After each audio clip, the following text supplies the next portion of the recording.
Ready? Morning, members of the press. I think this week's make this week makes it the fifth press conference at the office of the Prime Minister, in which we are all grateful. Happy Thanksgiving. Uh, I know we all have so much to look forward to, so let me begin by, since this is a occasion of the media, let's give thanks to having a very vibrant democracy that allows the press to do what they do in a way that bring about greater transparency to the Bahamian people. Also, let's give thanks for the opportunity to serve the Bahamian people in a new day government with a new day agenda. I am grateful for the opportunity to serve as Director of Communications. And hopefully, we could do our jobs in relaying information that is honest to the Bahamian people, to you, my colleagues, to make a broader, informed decision. Today is full of a lot of surprises and good information. We're grateful to have the Director General of Tourism. We are awaiting the Press Secretary, who's joining us now. And of course, he will bring his weekly updates from the Prime Minister, and occasionally, from time to time, we do have various government officials who bring the people, Bahamian people, up to date in their respective ministries and departments. So, again, I welcome Press Secretary Clinton Watson. Thank you, Latrey. Good morning, everybody. Good morning, colleagues. Boy, these weeks come by very quickly. Welcome to another weekly Office of Prime Minister press briefing. Happy to have all of you with us this morning. As Latrey would have alluded to, we have a lot to get to today. It is Thanksgiving Day, and I'm sure everybody's mind is on staying in relaxed mode. Am I correct, Sandy? Yeah. So we'll get right to it for you in a few seconds. I think it's important to start off with what's happening in tourism. There is something that's going on in tourism. And particularly, we talked about it a few weeks ago with the lowering of the CDC travel rating. And so I think that it's good to start there so we know what's happening, so you know what does this mean for our number one industry and where we're going. And I think the best person to do that is the Director General of Tourism, Joy Jubileau, who is here to come in and just share with us what this means, where we're looking toward, and then take whatever questions you may have for her. So let's start with Joy Jubileau from Tourism. Come on up and address us this morning. Thank you.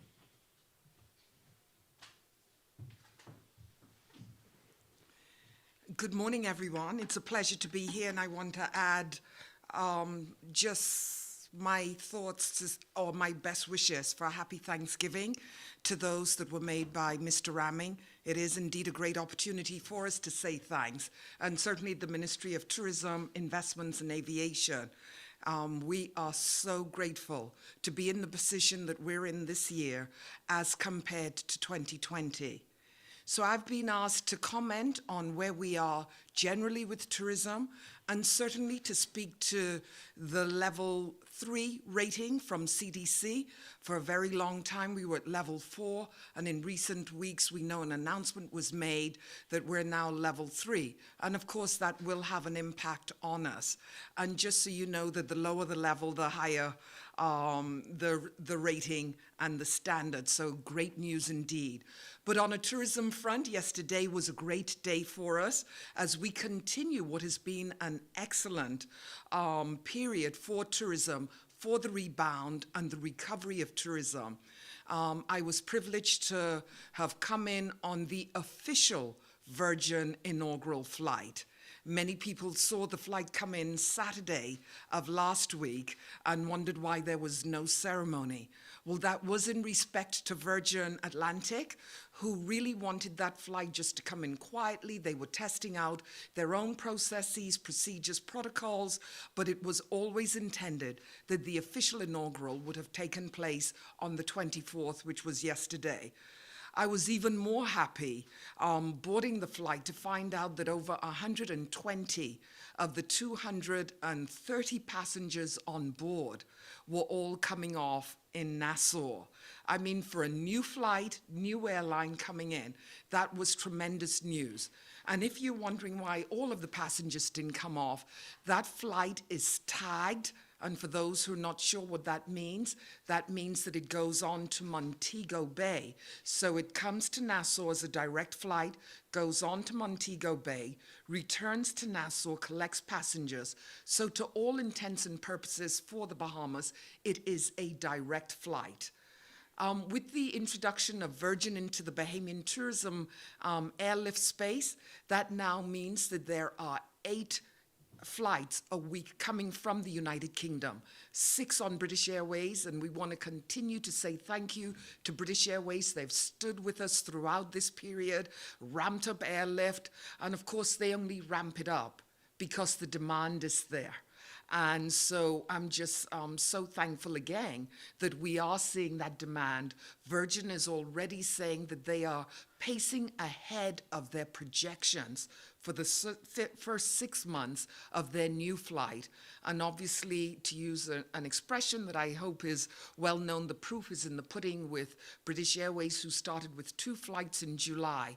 And here we are, now up to 6 flights a week, the most flights that British Airways has ever offered. People are asking, why are we, the Ministry of Tourism, so excited, particularly about 8 flights a week coming from the United Kingdom, given the amount of airlift coming out of the United States and, of course, Canada opening up again. And just to be clear, when we open up the United Kingdom, it's not just the UK, it's not just London or England or Scotland that is opened up to us. It's the rest of that side of the world. So it's the Middle East, it's India, it's Asia, because both of these airlines connect directly with flights that go on to India, the Middle East, the Far East. And the best news of all for us in the Bahamas is that they all connect through Heathrow. And the Bahamas can boast of having every flight from the United Kingdom departing from Heathrow. And that cannot be said for the rest of the Caribbean. And so it's an easy connection. It makes it a through flight for everyone, and for the traveling passenger, they consider a one-stop journey as a through flight, that's a direct flight for them. So really, really thrilled. I think many members of the press, and certainly the Bahamas, would note that our hotels are stating that they're seeing record occupancies for Thanksgiving period. In fact, we're seeing occupancies in the hotels 90% and beyond. So numbers are above that we saw in 2019, which was a banner year for us. And the good news is it's not just hotels in Nassau, Paradise Island, but the family islands who have been doing well throughout our recovery period.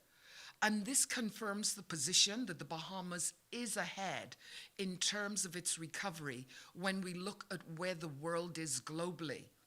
In fact, this is a wonderful segue, if I may, into the United States, now downgrading the Bahamas in the right direction. So whether I say upgrade or downgrading us to level 3 CDC rating.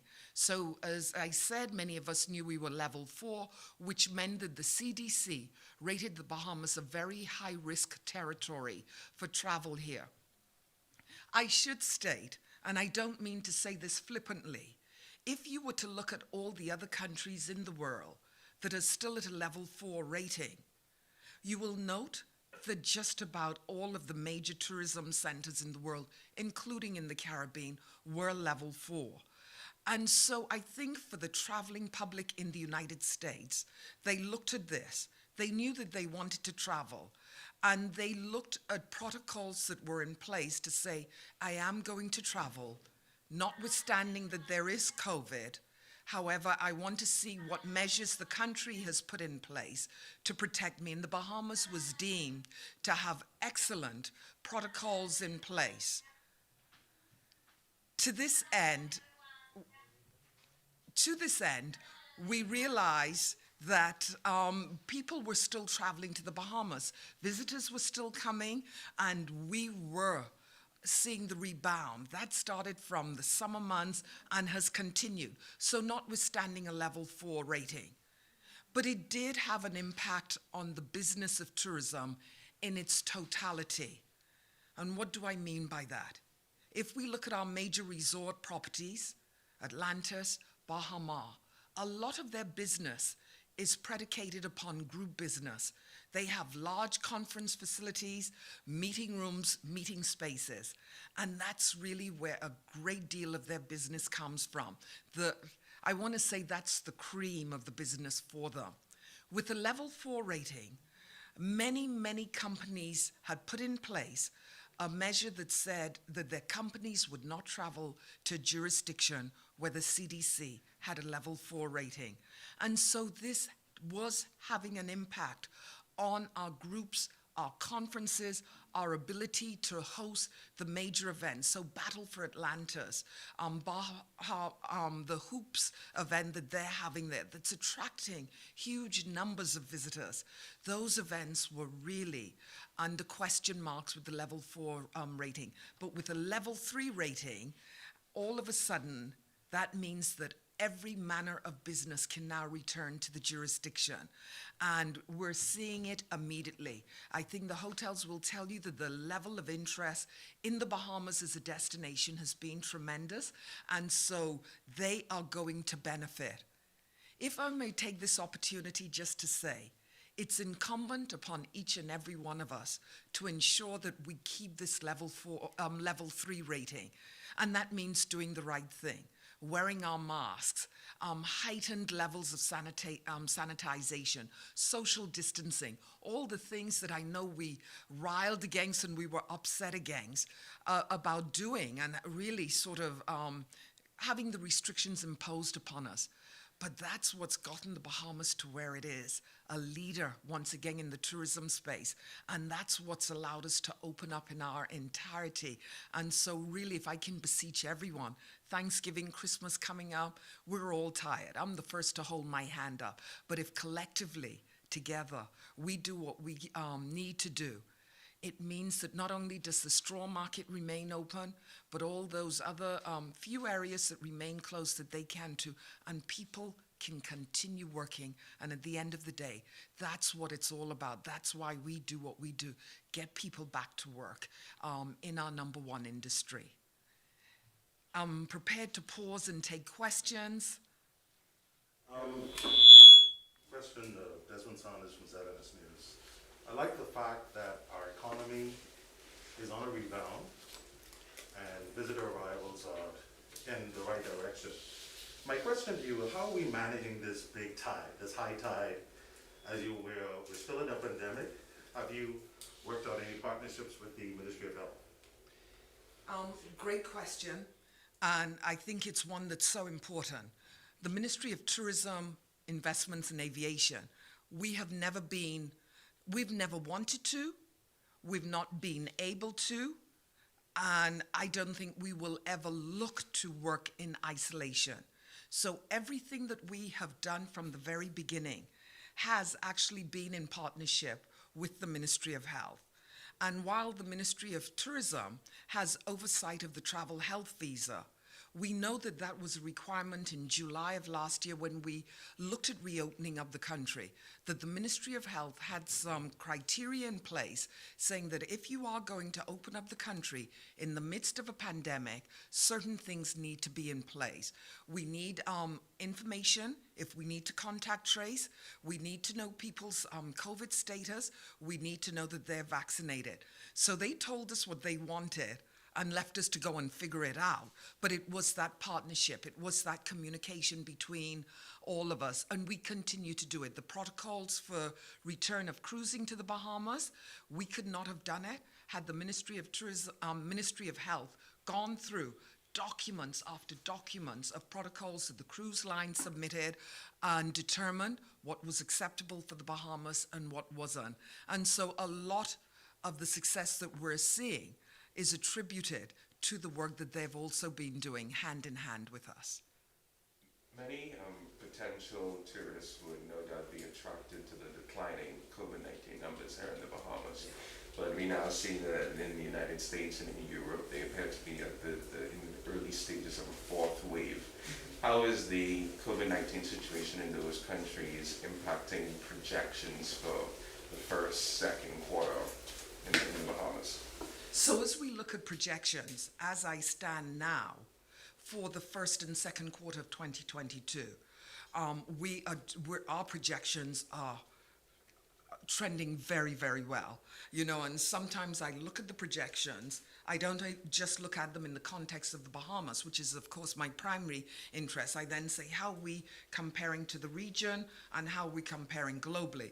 And it does give cause for you to look 2 and 3 times to say, is the Bahamas really doing that well? So if we look at where we are now, we're in a very, very good place. The thing with COVID-19 is that it's such a dynamic situation. The situation changes daily. I look at Germany and I look at France, I look at the rest of Europe. So excited with airlift coming out of those places. But we see that the measures that the governments of those countries are going to put in place that can potentially restrict people leaving those jurisdictions. The United States, I think they have reached a stage where they too recognize that they're balancing the economy with a health crisis. And so in terms of measures for closures, I don't think that's an immediate concern that we in the Bahamas or anyone in the tourism sphere has. But I have to say, I think the protocols that the Bahamas has in place, that testing before you arrive, testing 5 days within, that we've been at this now for quite some time. And even in the midst of our third wave, at the peak of our third wave, seeing what was happening in Florida, seeing what was happening in Texas, these are key source markets for us for visitors. We manage the travel space very well. It's because everyone's on board. Our hotel partners are on board. Our ports of entry, whether NAD, the Lyndon Pinling International Airport, the cruise board, Ministry of Health working with us. So with everyone working in tandem, that's put us in a good place to be prepared, because we've been living through this continuously. This is not new for us, but we're watchful. We know Canada's borders were closed. They couldn't travel. As I said, we're watching what's happening in Europe, but I think a lot of countries are at that place where they're making hard decisions to say, vaccinations are the key. And I should state that our hotel partners are telling us, and it's being confirmed by the travel health visa, up to 70% of all visitors coming to the Bahamas are fully vaccinated. So that's a big plus as well. Director General, you spoke highly of all of the airlift opportunities that we have coming directly into the country. Can we anticipate going into 2022 to see more direct flights into the country, possibly not just to the capital, so maybe Grand Bahama or Exuma? Can we see that from the other airlines? So airlift is all, it works in, there are layers to it. One, the Ministry of Tourism is actively seeking airlift. We're looking at those destinations that we know would benefit from airlift. Grand Bahama's always top of that list. We're looking for key gateways as well, where we know we would like to see airlift come from. So the west coast of the United States is a key one. We know that that's within our top 5 source markets from the United States, so we're always actively going after the west coast for airlift. That's one. But airlines are also looking. They have a lot of planes that they're seeking to deploy. They're looking at those destinations that are doing well. So while a few years ago we were fighting for appointments, fighting for meetings perhaps, they're now looking at how well we're doing, coming to the table. And so yes, top of mind, Family Islands, but Family Islands are doing well. Those Family Islands, North Eleuthera, Exuma, Abaco's rebounding well, and Grand Bahama remains top of list. So yes, I think we can see added airlift continuing. Do you have a goal as to how many visitors you hope to visit the Bahamas by the end of the year? Internally, we're floating a number, and that's just, when we floated that number in September, that seemed like a far-off dream. We said, wow, what if we reached 1 million stopover visitors in 2020? Unbelievable. No one would imagine it. But that dream is a possibility, and so that would be great. That would be a great testament for all the hard work that's being done in the destination. But it's more than that at this stage. We're realizing that during our recovery, it's not necessarily about the quantity of numbers, it's the quality of numbers. So what we have seen that's been tremendous is that our hotel occupancy rates, while they're good, what we call the ADR, average daily rate, for these hotel properties, they've not dropped, they've increased. Visitor spend has increased. So what we're hoping to see is a real uptick in economic input into the destination. So I think that's going to be very, very interesting at the end of the year to say, yes, we made our goal of $1 million, but more than that, the spend that we saw in 2021 was equal to that of a great year. And so that's what this year is unveiling for us. We have to end here. We have to end, sorry. Sorry, we have to end here, and if you have a reason why we're ending. Thank you so much, Director General. I'm sorry, Jasper, but when I see a lot of my colleagues from the office here, then I know what's happening. So let's thank Director General for being here. Thank you so much. Thank you so We much. appreciate it. I'm interrupting for a reason, because when I see all of the securities here, we are in the office of the Prime Minister, which means sometimes from time to time he's walking through the corridors, and I think I see his Chief Protocol Officer here, so I think that means the Prime Minister is going to stop by and say hello. Yes, let's welcome I am being told that's exactly what's happening, impromptu. So please stand and welcome the Honorable Philip Davis. You're in his territory, Prime Minister of the Bahamas. Morning, everyone. The Honorable Prime Minister. Morning, everyone. I just stopped by to say happy Thanksgiving to everyone. Please have a seat. And to ask, what are you thankful for today? Well, I'm thankful today for the Bahamian people having given me this opportunity to be able to wake up every day and every morning to work for them and on their behalf. In this holiday season that's coming up, I just have one message, and this is the primary reason why I stopped in, to remind them that the holidays are approaching. Today, starting today with Thanksgiving, gatherings are likely to be larger, and wanting to remind our people that the pandemic is still alive and it is well. And though we are satisfied with the progress we've been making to date in lowering the positivity rate, I'm still urging our people to stay safe.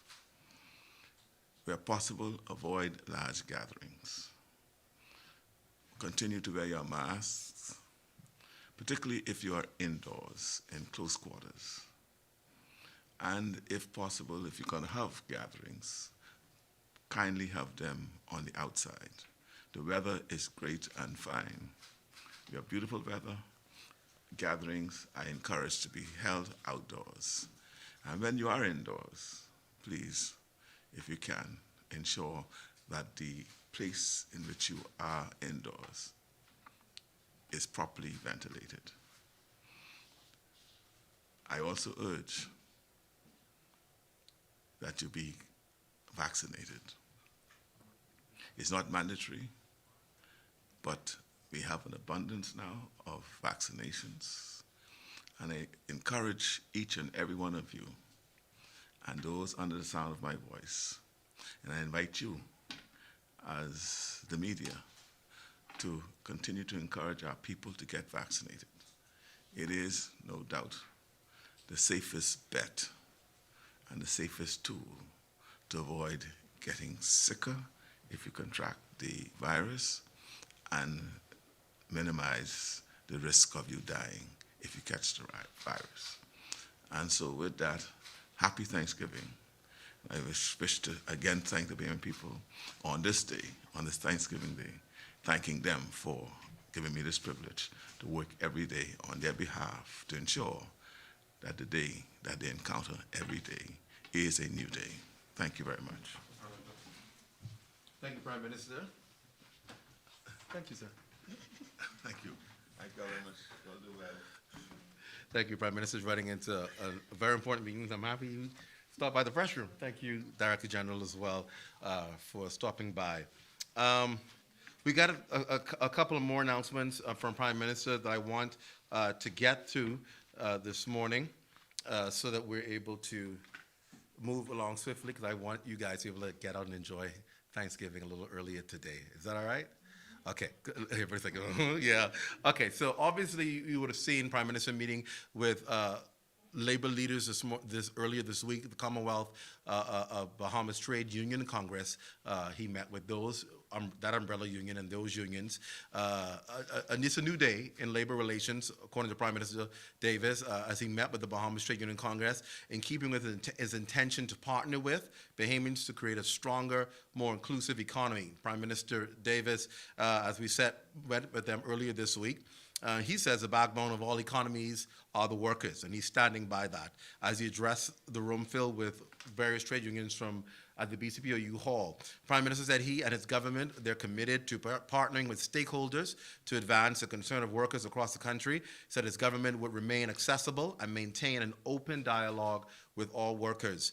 President of the Commonwealth of the Bahamas Trade Union Congress, Obie Ferguson, congratulated the Prime Minister, thanked him and his government for the action they have already taken in response to some of the challenges they face, and remaining committed to the protection of workers against exploitation. Prime Minister Davis stated that his administration has agreed to a decent work country program established with the International Labor Organization that will benefit employees.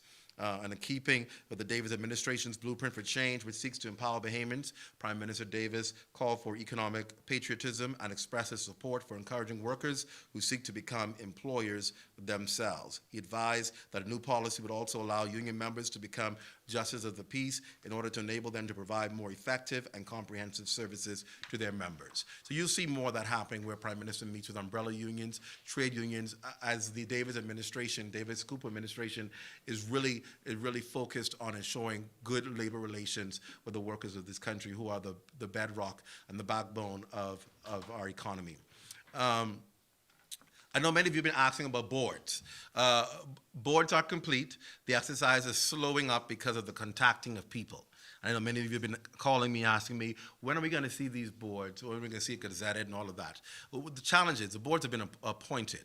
What's happening now is a process of notifying people of their board appointments and trying to reach everyone before it's announced or released. You're not only doing that, but you're waiting on people to agree, consent. There are some matters that may be conflicting with somebody being able to serve on a particular board based on various circumstances. So you have to sort all of that out before the boards can be gazetted and announced. And I've gotten another commitment that hopefully sometime next week the process will be complete. As you can imagine, it's moving parts as we try to get things done and people notified for that happening. Prime Minister, as you would have seen, would have toured the straw market earlier this week, and that's a show of solidarity to straw vendors to get them back to work. They've been out of work for many months, and to ensure that they're not just getting back to work, but they're able to make money based on the protocols that are in place that are not hindering them, and they're still able to do what we know the straw market to be known for. And so he was able to do that, meet with key stakeholders, Dr. Michael Darville, Minister of Health and Wellness, accompanying him, as well as the Minister of Social Services and Urban Development, Obie Wilscombe. They were able to talk to vendors, hear their concerns, find out how they're settling in. It was something he did on his lunch hour cabinet on Tuesday, just to make sure that the people are settling in well. And what you would have heard happening in the straw market is a rotation system so that everybody's not in the market at the same time. Some have days, some have other days, to ensure that there's some level of social distancing in the straw market. Excuse me. During the speech from the throne, the Prime Minister indicated that our challenges were on multiple fronts. And as a government, we were focused on creating an economy that would empower Bahamian entrepreneurs. Today, I'm proud to announce that Prime Minister Davis has invited Mrs. Loretta Butler Turner to serve in the capacity of a consultant to the Small Business Development Center. Mrs. Turner in her own right, is an accomplished entrepreneur and a community builder. As to the elephant in the room, it is no secret that Mrs. Turner once served as leader of the opposition for the Free National Movement, becoming the first woman to hold such a position, by the way. She also ran for leader of the party, and although not successful, she continued to shape our society, having walked away from frontline politics. Today is a testament of this New Day administration to utilize and bring to bear every human resource from every walk of life. I take this time now to invite Mrs. Butler Turner to address you on her new consultant role and appointment.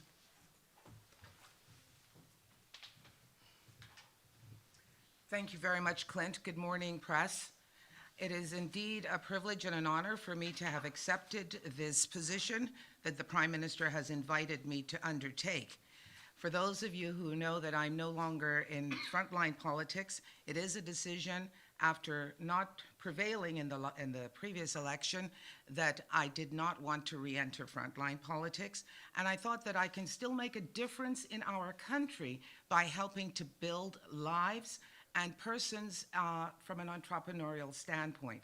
So over the last 4.5 to 5 years, my life has been truly devoted, especially to young people, in making them more self-sufficient in their dreams and in expanding our economy.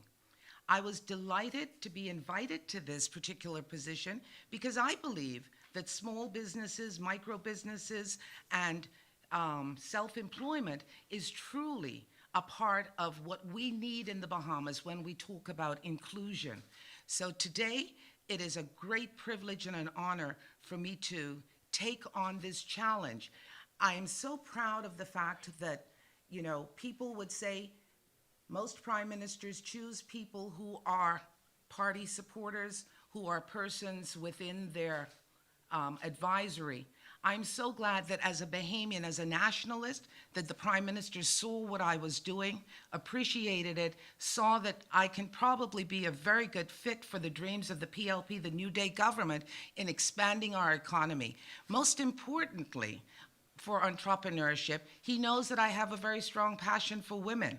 So one of my mandates is also to ensure that women in particular are given the ability to build their own businesses. As you all very well know, the majority of our households in the Bahamas are run by women. As you also know, there have been so many workers that have been displaced from their jobs, displaced from their homes by natural disaster, Hurricane Dorian. But these displaced workers have a lot of latent talent. They have a lot of ability to be able to be creative. They have the ability to do things on their own because jobs have become very difficult. And so we've seen a plethora of, growth in that regard. And we want to be able to help direct that. So for me, I am privileged as a Bahamian to be able to help with the expansion of our economy as we move forward under this new government. Any questions? I know you mentioned challenges. You want to hit the ground running. What are some of, one of the first things you want to address when it comes to helping out small and medium-sized businesses? As you know, in business, one of the biggest things that businesses find in our country is the ability to get started. A lot of red tape, a lot of money having to be spent up front in order for them to even, so they're literally failing before they even get out of the gate. And one of the models that I've been able to work on over the past 4.5 years is what we call an incubator system. And so I know there's a company that you may know that I'm affiliated with, that I'm a part of the foundation of. And we have been able to, on a small scale, create incubators for such companies so that they don't have to come up with huge sums of money up front.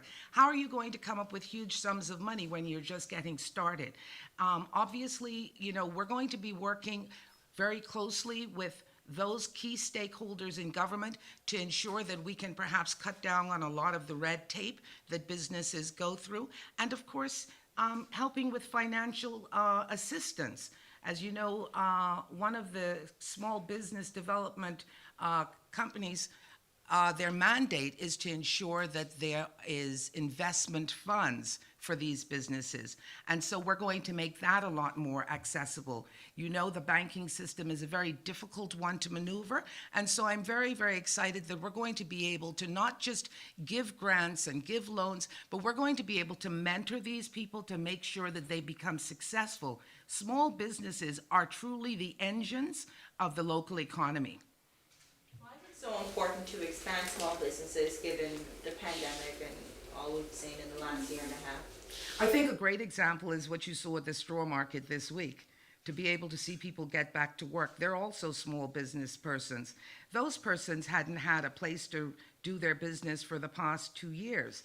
I think it's important that every Bahamian reaches their full potential in being able to support their family and being able to take care of their lives. So small businesses are there also because they're good competition to big business.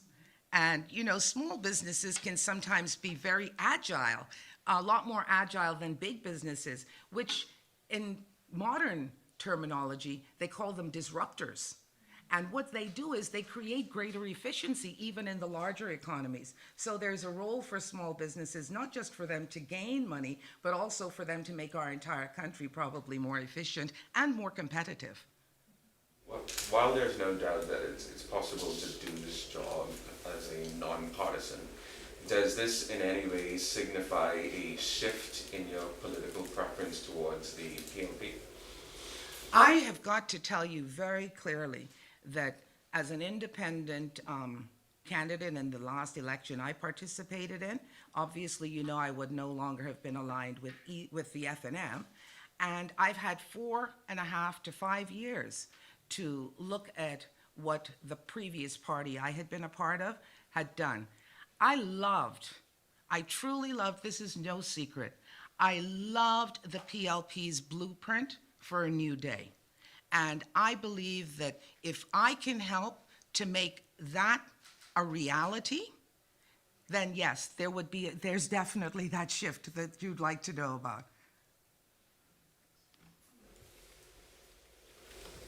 Boy, you're obviously hungry. Yo. Any other questions for Mr. Balaturner? We good? Thank you. Thank you very much, and I look forward to this job. Thank you very much. Thank you, Mr. Balaturner. Thank you very much. Again, this is just another example of Prime Minister Davis's commitment to build the Bahamas with the best. Bipartisanship is important. We're all Bahamians first. And it's important to ensure that we get the best people on board to be able to fulfill the mandate of the Davis-Cooper administration to ensure that Bahamians truly benefit at the end of the day. So thank you, Mrs. Balaturner, for coming and sharing with us. All right, let's get to some of your questions that you've been burning, I'm just totally burning to ask. Let's begin with Jasmine Brown from Our News. Good morning, Jasmine. Good morning. You answered one already about the board. Okay. Also, we wanted to know if there is any price tag as yet for the opening of Parliament ceremonies that were held at Bahamar. Still waiting. You know, the little commercial, still going. We're still waiting. This is something that's been this is a dealing of Cabinet Office. They're heading up this initiative, and so we're waiting on them to release a report to us. We've been asking, so we await them to release that to us in that regard. My final question, is there any update? Do we know if everything is in place as yet for Marco's Alert, which is supposed to, I guess, launch on November 29th? I'm glad you asked. Everything is not in place. The short answer to that is no. Alive is still dealing with Apple, the Apple company, on an agreement for their phones so that people can be able to get the alerts on the Apple phones. BTC is now ramping up, we can announce. They're moving to integrate their system so it can function with the system. And we're shooting to test on BTC system the second week in December. And so we're hoping that we'll still be on target for that. Okay, thank you. Let's go to Jasper Ward, Nassau Guardian. Hey, Jasper. I have several questions. Firstly, is there any particular reason why that figure is taking so long, given that the events it's been months now? Don't know. When we've asked, we were told that they were waiting on outstanding invoices from various vendors and I think that was a holdup on it. That's what I asked when I said, okay, it's becoming extremely long now. That's what we've been given. And so we're just hoping Cabinet Office gets it done to us. Do you expect to have that by the end of the year, or like? I expected to have it from a long time ago. So I can't say what degree of work they have to put into it. I just know that we're continuing to ask. And I'm hoping that it doesn't go beyond that point. Because, of course, there are reporting quarters, so I'm sure they'll have to report it in any event. So I'm hoping by the end of the year, the latest, because of the reporting requirements. Free testing was one of the campaign promises of the of the PLP. When can we expect that full national rollout? We've seen some pilot programs in various family islands. When can we expect it to go nationwide? What's happening with freedom of testing? Freedom of testing. What's happening with free testing is obviously they're working to go through the system of ensuring that the systems can work. With free testing comes an important system, which is contact tracing. and we want to strengthen that. We're not pleased with where contact tracing is yet, and the system that is used to contact trace. We believe when we ramp up testing, free testing, we need to ensure the contact tracing works so that we benefit from the program. And so what's happening now is it's securing more people and going through more training and upgrading the programs. Once that happens, we expect testing to begin sometime in the first quarter of next year. And I think it was 2 weeks ago, you mentioned this Freedom of Information pilot program. You didn't provide any details on it or which government agencies were involved. Can you provide those details? I can give you a little more on that today. We are moving to find a suitable location so that we can effectively roll out the operational plan. That's the first thing that's happening. There is a consultant hired that has been prepared, that has been preparing an operational strategy, which we are putting in place. We're hiring the necessary staff from the training agencies. I think that's important to say to you. There is a training program that needs to be rolled out in order to prepare the government agencies. Now, you'd asked last time about the government agencies. We're able to tell you who they are. The Ministry of Finance, the Ministry of Health and Wellness, the Ministries of Environment and Natural Resources, the Public Service, Bahamas Investment Authority, Bahamas Power and Light, and the Ministry of Works and Utilities. Those will be the pilot programs where we begin first with the Freedom of Information. So that means we can make Freedom of Information requests to those agencies. That's usually how it works. And And what happens is, and that's why the program is important, because we'll define, are we able to fully implement the entire thing, Freedom of Information, or are we moving in stages? And that's what we're waiting for the consultant to determine when they build the program, how are we going to move into it? I doubt, but I don't want to be quoted on it, I doubt it'll be all at once. You just can call up and say, okay, send me that report now, please, and you get it. It's going to be a process to make sure that all of these agencies, particularly since they're part of the pilot program, are trained, understand their responsibilities, understand how we get information to people, and know the process to do that. So once we're able to identify this process, we'll be able, obviously, one of my recommendations has been to ensure that the press is informed and a part of this training process, because we want to ones who want to utilize it. And so when can we start making those requests under that pilot program? Right. Once the program is in place, we don't have a specific period. We were targeting the end of the year. The Attorney General says, let's just make sure we have everything in place, and then we'll be able to give you a specific period. So I'm thinking in about another 2 weeks. Give me that question again, and I'll be able to tell you the exact time frame. All right, and finally, the previous administration promised to introduce fixed election dates. We saw the now Prime Minister calling on the previous Prime Minister to ring the bell, there's no fixed election date a few months ago. Does the Davis administration plan to set a date for the general election? It's seriously under consideration. The Prime Minister would have spoken and expressed serious concern during the last campaign with, before we even knew an election date, how it was being used, almost like a only me know, you don't know kind of thing. And it was very disruptive in so many ways and forms. And it's led to him giving serious consideration. So I believe in another few months, we'll be able to speak definitively on it. I can tell you, though, in talking with the Prime Minister, it is under serious consideration. All right. Thank you, Jasper. Let's go to Laurencia from JCN. Hi, Laurencia. Good afternoon. Hi. Well, my apologies, good morning. You answered one of my questions just now, but a question of mine is, where does the legalization of the marijuana falls on the Davis administration legislative agenda? Sure. We've said at multiple press conferences here, I don't know if you were here when we said it, that in a speech on this throne, that the decriminalization of marijuana is a priority for us. As for timelines, we don't have some specifics yet, but it is the decriminalization of it is a priority of the Davis administration. Okay. Anybody else? Okay, so let's go to Royston Jones. Do you have any questions for me, Roy? Yes. Eyewitness News Online, yes. So there is been a wide expansion of vaccination. We're seeing that Super Valley is going to be offering vaccination come the weekend. But vaccination rates in the last few weeks appear to have slowed. While in opposition, Mr. Davis had expressed support of a vaccine lotto, but generally incentivizing vaccination in a monetary fashion. Is that something that is now being considered as we see vaccination slow? The Ministry of Health is indeed looking at various options to encourage the uptick in vaccinations, even by way of incentivizing. No confirmation of what kind of incentives is being looked at as yet, but Dr. Darville has said they are looking seriously. So I think in about another week and a half or so, we should be able to tell you exactly what's going to happen, particularly as we're now narrowing down to the final few weeks of the year.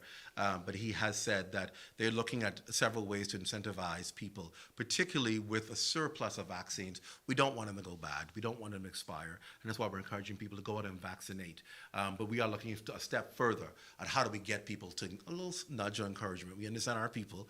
We know that when you can offer a little encouragement or incentive, particularly during this Yuletide season, it might make the difference. So it's being seriously considered. That sounds like monetary. We'll see. My other question was, we've experienced 2 recent downgrades, which tends to affect our borrowing long-term. I'm curious if the government is in negotiations with our lenders to get a better rate, if that's being done as we speak, or what's being done to ensure we don't prohibit ourselves from really being able to rebound. Right, good, very good question, Royston. And what we've learned from talking to our financial advisors and experts here in the Ministry of Finance, as you know, the Prime Minister is the Minister of Finance, it is not industry practice to ask lenders for reduced rates. Those are determined by the market and the lender's perception of the country. So the government reached out, the accomplishment of a low interest rate by its fiscal policies and being transparent with lenders of the government financial positions and our policy responses. And that's how the rates, we get these preferred rates. And so that's what we're doing. We're being very transparent with them. We're following what we can follow to show them that we are dedicated to our obligations. And based on what's happening in the country and the market value is how you determine lower rates, rather than just making a request saying, can you lower our rate? It usually doesn't work that way. So the response has been generally positive, can you say? It has. It has. We've had very successful meetings. We've been very, very open, very frank, and very honest on where we're at and our commitment to own up to our obligations. And because of what's happening around the world, they appreciate that. It's what local banks will tell you, even to lenders, Bahamians, and residents. They will tell you, listen, don't pay or don't talk to us or don't take our calls. Talk to us, let us know what's going on. Let's work with you. We'll work and find something that's workable for you. And that way we can have a good relationship. And it's the same way with countries and international lending institutions. Talk to them, show them what you're doing to try and ensure that you're able to make good on your obligation and that you are aware of your obligation, and we work together on it. And that's what we're doing. I think Rashad will be the last person. Rashad? Yes. Okay. For the Tribune. Yes. Yes, so the entrepreneur, Toby Smith, has said that the Prime Minister told him he will cancel a Royal Caribbean International's Paradise Island project. I don't know that the Prime Minister has ever said that publicly. So can you tell us what the Prime Minister's position is on that matter? Sure. The Prime Minister, there is no position by the government yet. There's no position by the government. The issue is, and I'll explain this to you, the previous government, as you would have known, granted 2 people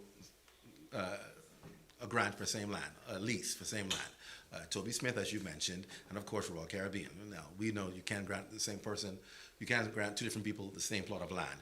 And so that's where the first issue lies, right? It's Toby Smith and RCL. We know we've been seeing what's been playing out with them. Toby Smith, as you would have known in the media, was granted the land first. So by all accounts of any court, if you go to court and discuss this, the court will say, well, who was granted the land first ought to be the one who holds the land. So we realize what's happening, even if it went to court.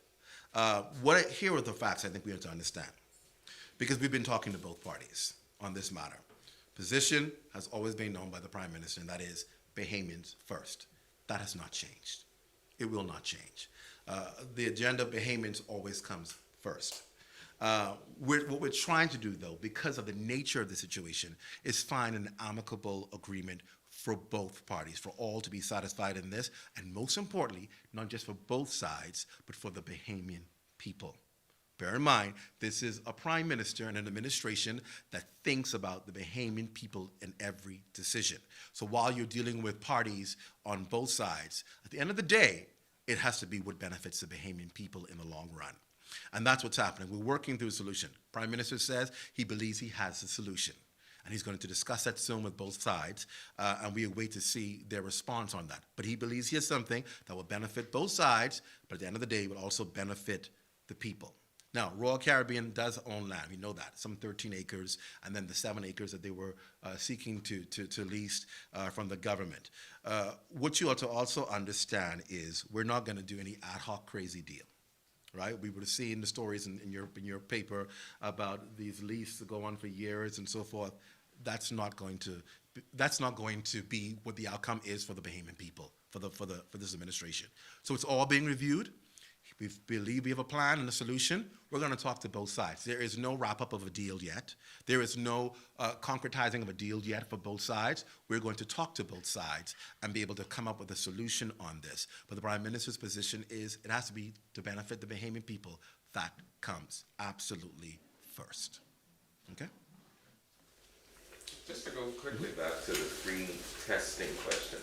Has the government, the Ministry of Health, come up with any preliminary sense of how much this could cost? We're working through it. That's a part of what's happening right now. We're working through the cost of this, how we will pay for it, because we will not be irresponsible and roll out a program without funding being in place, as we've seen happen already in so many cases.